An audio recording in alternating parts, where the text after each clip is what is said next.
cái này thì dạng đông cái sản phẩm là cần phân nặng ha một cái gì ha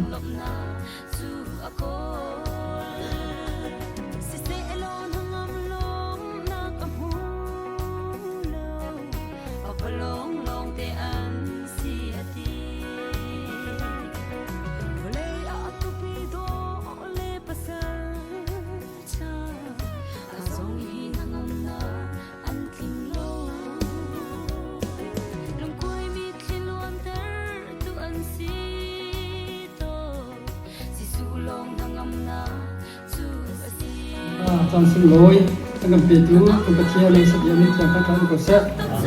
luôn lúc nào các phát lại thì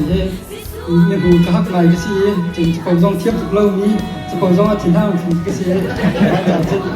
đây việc cái chỉ có khả năng giờ thì cũng là ta cái đúng ôi nên chung nhau he cái phát cái phát tê sẽ là đây lấy phòng he bà anh cần xì tu anh cần trộn giặc tu mà cái sẽ là vậy giặc nữa mà lòng sẽ là pastor kết đặt mi mình nào kết đi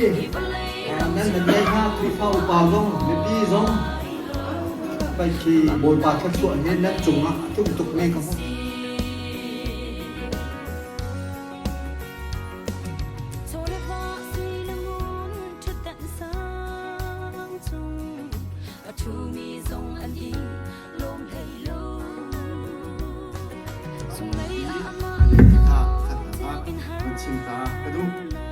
sung lo tục mi cha na se an hiền thì cả nơi hiền người tu nào ani chung khảo giá chân số ham bia thì mi sung lo tục mi cần chung bia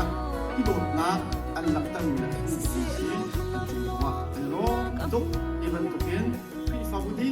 các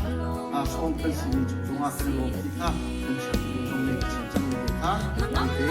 an mất cả